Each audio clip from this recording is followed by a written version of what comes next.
देखो बेटा, आज हम 6th यूनिट छठी यूनिट +1 फिजिक्स की स्टार्ट कर रहे हैं। नाम है बेटा ग्रेविटेशन, सुना होगा।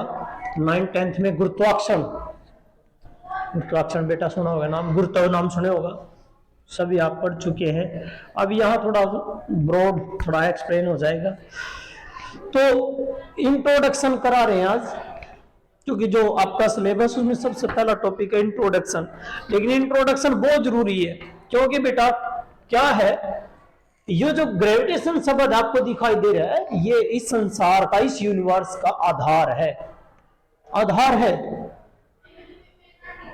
कि यदि ये ना हो, ग्रेविटेशन ना हो, तो अर्थ रोटेट नहीं करती around the sun.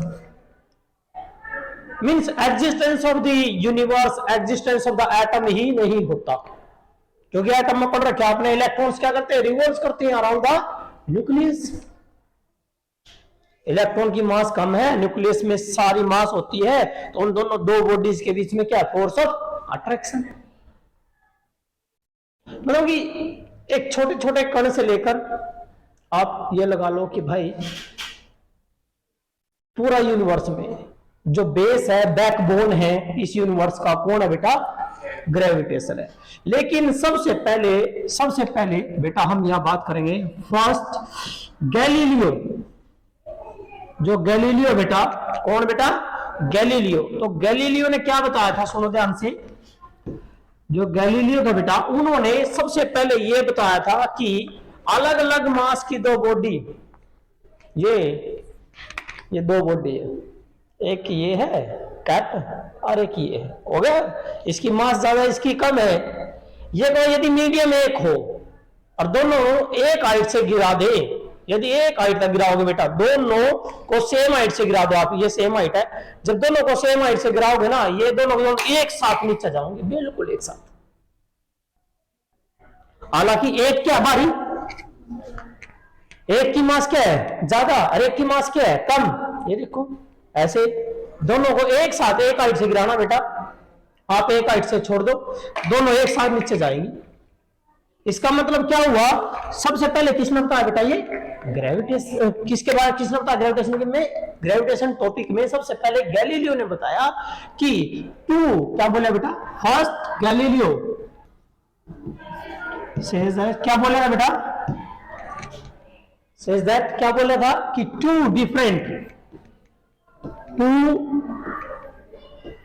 bodies of different masses, two body of different masses are allowed to fall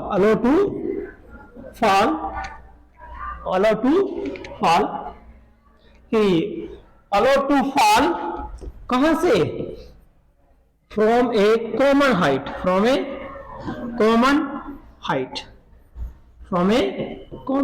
भाई जब एक कॉमन हाइट से गिरते हैं, फर्स्ट गैलीलियो से दैट, क्या बोला था बेटा, क्या बताया था उन्होंने कि भाई two bodies of different masses are allowed to fall from the common height.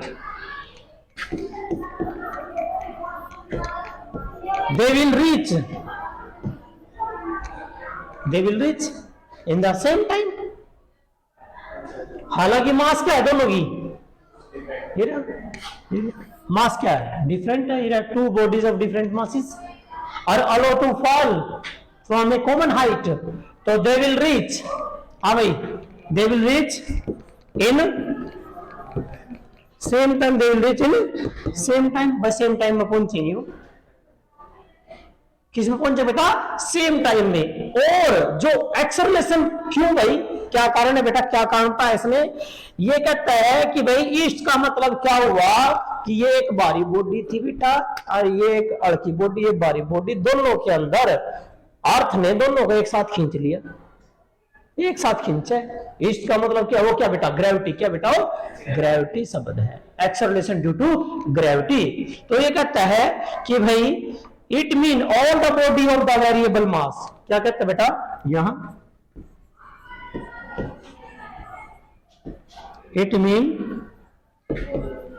all the bodies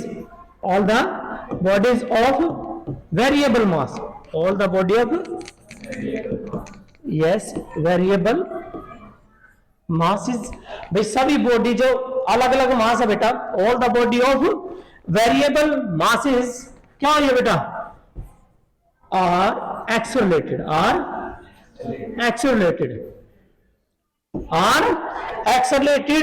किस भाई, या एक्सेलरेटेड का मतलब कौन सा एक्सेलरेशन है, कॉमन एक्सेलरेशन है, आर एक्सेलरेटेड कॉमन एक्सेलरेशन के साथ एक्सेलरेट हो रही है किसकी तरफ, toward the centre of earth, कहां बेटा, toward the centre of earth. तो बेटा आप क्या हुआ,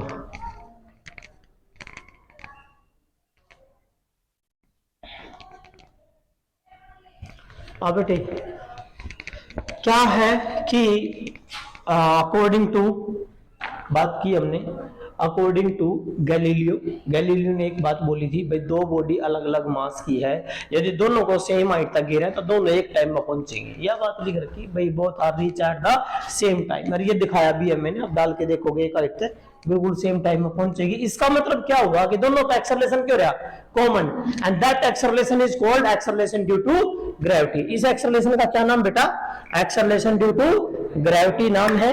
अब ये कहते हैं, देखिए बेटा, दिस एक्सेलरेशन इज कॉल्ड, ये जो एक्सेलरेशन था बेटा, दिस एक्सेलरेशन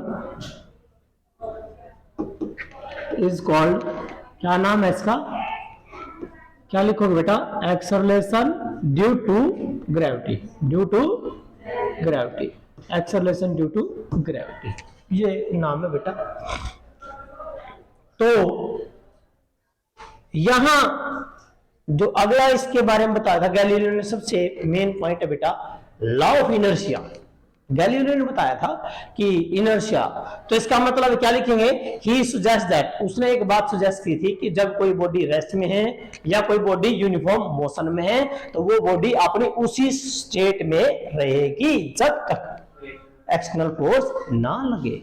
और इसी को कॉपी किसने मारा था, न्यूटन ने, ये कॉपी किया न्यूटन ने किया था बेटा, क्योंकि न्यूटन का फर्स्ट लॉ भी तो यही था, समझ गए। तो क्या था बेटा, गैलीलियो जो लॉ है, गैलीलियो ने किसका लॉ दिया था, बेटा किसका लॉ दिया, गैलीलियो लॉ ऑफ इनर्शिया, क्या था बेटा, लॉ ऑफ इनर्शिया, ये लॉ ऑफ इनर्शिया था बेटा, लॉ ऑफ इनर्शिया। ये कहता है कि क्या स्टेटमेंट है बेटा, इट स्टेट दैट whenever जब भी कोई body, whenever a body is at rest or in uniform motion,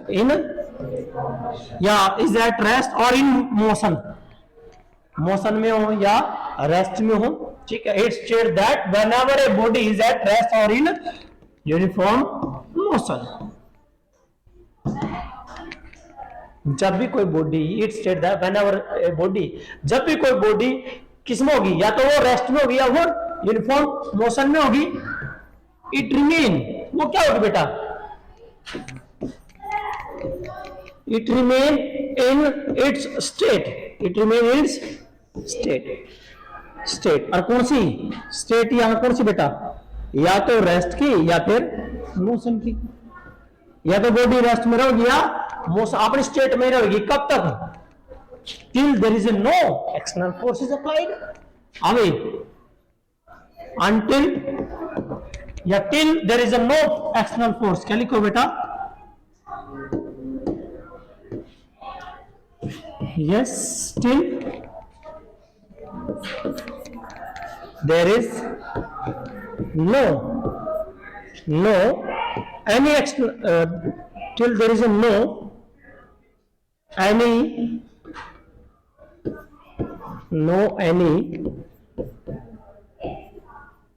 external force is applied, भाई जब तक कोई एक्सटर्नल फोर्स ना लगाए तो बॉडी जिस अवस्था में थी उसी में रहेगी। अरे भाई ये चेयर है यहां रखी है, ये आपका जो दिखाई दे रहा है बेटा पैनल, ये यहां है, यही रहेगा। कोई भी चीज है जहां वही रहेगी, कब तक? जब तक उसके ऊपर एक्सटर्नल फोर्स ना लगाए। समझ गए बेटा? और ये क्या था? Law of inertia. क्या था बेटा? Law of inertia. समझ गए? आगे समझ में ध्यान से। आप गैलीलियो ने किसके बारे में बताया था बेटा? Law of inertia. ठीक है बेटा, लॉ ऑफ इनर्शिया बताया था इसने। तो इनर्शिया कितने टाइप का होता है बेटा? 3 टाइप का होता है। इनर्शिया क्या टाइप का था बेटा? 3 टाइप का है कि inertia of rest, inertia of motion, inertia of direction. या फिर ये कह सकते हो इनर्शिया जो है बेटा, देखो ध्यान से, इनर्शिया क्या है? What is inertia? इनर्शिया क्या बेटा? इनर्शिया किसी बॉडी की इनएबिलिटी है कि वो बॉडी अपनी पोजीशन अपने आप चेंज नहीं कर सकती। वही तो बात है ये। मैंने बोला कि बॉडी की अपनी प्रॉपर्टी है जिसके कारण वो बॉडी अपनी पोजीशन अपने आप चेंज नहीं कर सकती। तो बेटा इसको हम क्या बोलेंगे? इनर्शिया। क्या बोलेंगे इसको? इनर्शिया। तो क्या इनर्शिया का मीनिंग क्या होता है? हिंदी में पढ़ रहे क्या आपने? जड़ता हूं भाई, जड़ बन गया कोई, जड़ ना हिले भाई, बिना हिलाए तो हिलता ही नहीं, तो कहते हैं भाई जड़ बन गया। तो बेटा इनर्शिया जो है हम क्या लेंगे? क्या क्या क्या बोले मैंने? The inability. इनएबिलिटी का मतलब प्रॉपर्टी का बल्क मीन इंटीरियर, कोई गुण है, प्रॉपर्टी है। द इनएबिलिटी किसकी? Of a body. The inability of a body by virtue of which it cannot change its state। कैसी बेटा?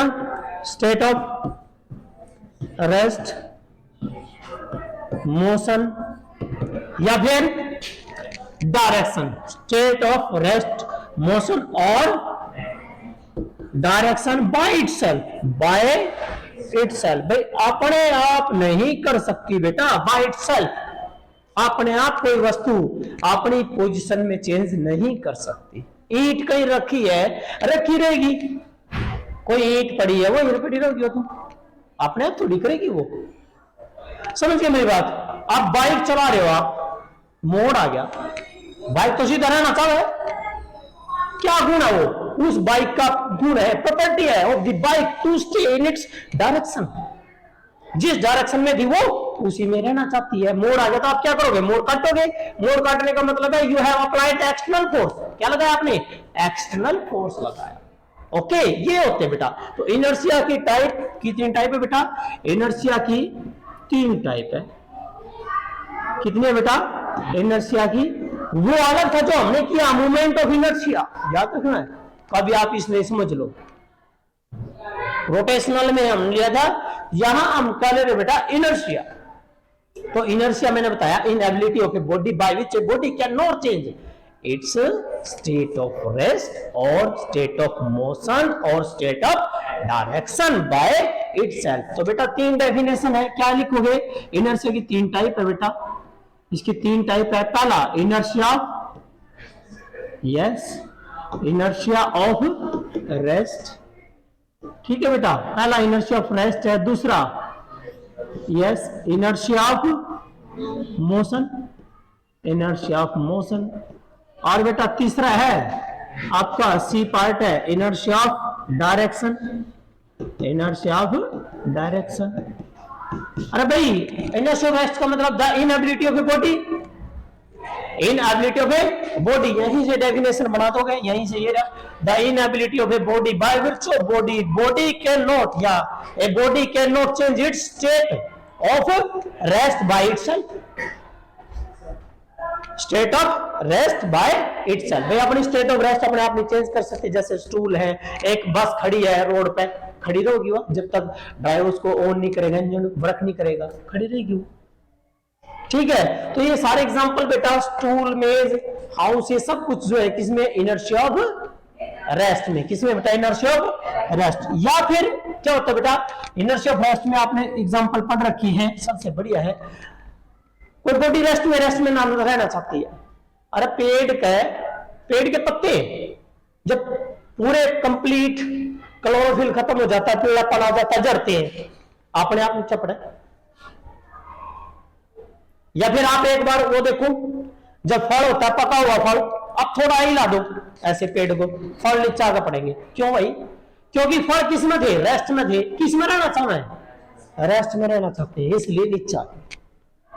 पायदान होता घर में, उसमें डस्ट फंस जाता है, आप उसमें उठाकर ऐसे करके देखो, डस्ट पार्टिकल निकलने के नहीं, निकलते नहीं। आप क्या मारोगे, डंडा, पीछे से स्टिक, डंडा मारोगे उसमें तब निकलेंगे। इट मीन किस में थे वे, रेस्ट में। तो किस में रहना चाह रहे हैं, रेस्ट में। जब आपने उसको हिला दिया तो वे क्या पड़ गए नीचे, क्यों पड़े नीचे, क्योंकि वे रेस्ट में थे और रेस्ट में रहना चाहते हैं।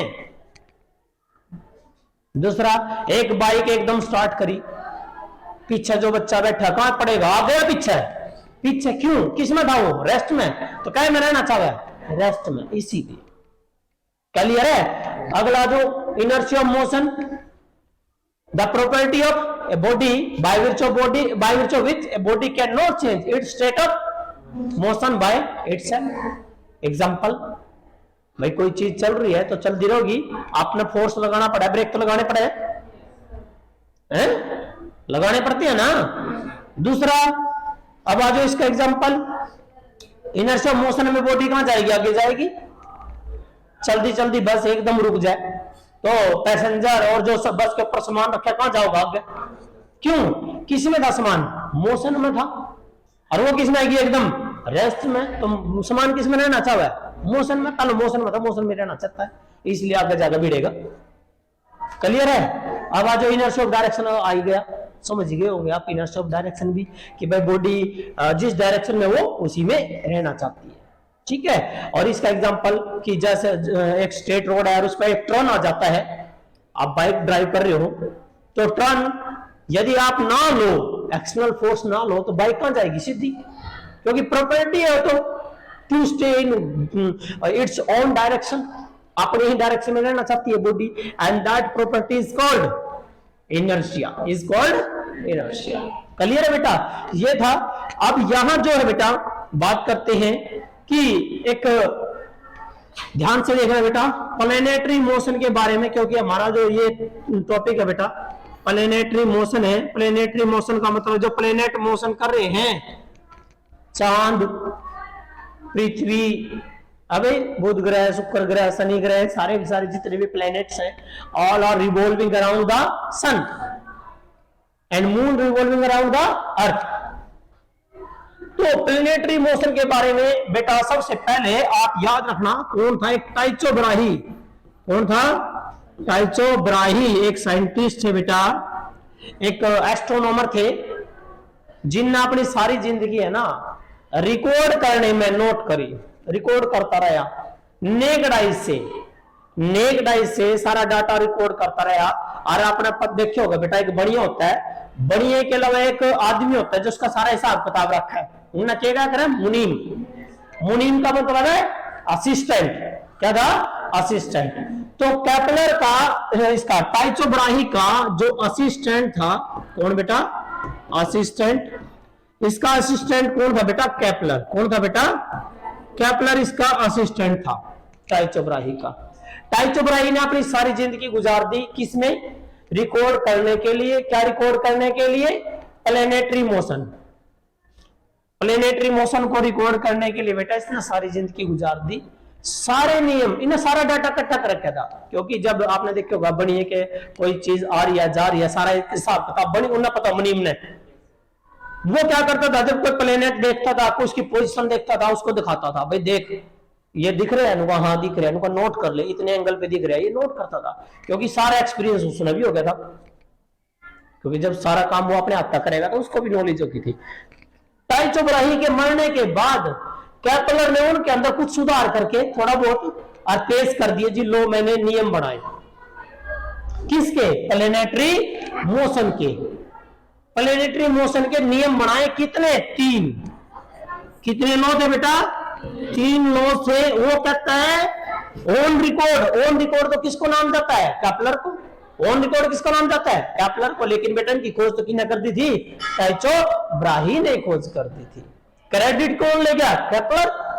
क्योंकि बेटा इसके मरने के बाद लॉ सारी किसने थी? केपलर ने पता था। क्योंकि वहां जब हम कोई खोज अपने प्रदर्शित करते हैं तो हमारे से हर एक क्वेश्चन किया जाता है, हर एक बात पूछी जाती है, ये कैसे वो कैसे, हालांकि इन्हें सारी नॉलेज थी। तो इसलिए जो साइन नेम आता है कि लॉ ऑफ प्लेनेटरी मोशन किसने दिए? क्या नाम आएगा? केपलर। क्या आएगा? केपलर। लेकिन आइडियल में तो कौन था बेटा? टाइचो ब्राही था, एक एस्ट्रोनॉमर था जिन्हें अपनी सारी जिंदगी नेक्ड आइज से प्लेनेटरी मोशन को रिकॉर्ड करते करते मतलब कि वो गुजर गया। उसके जाने के बाद फिर केपलर ने लॉज दिए थे।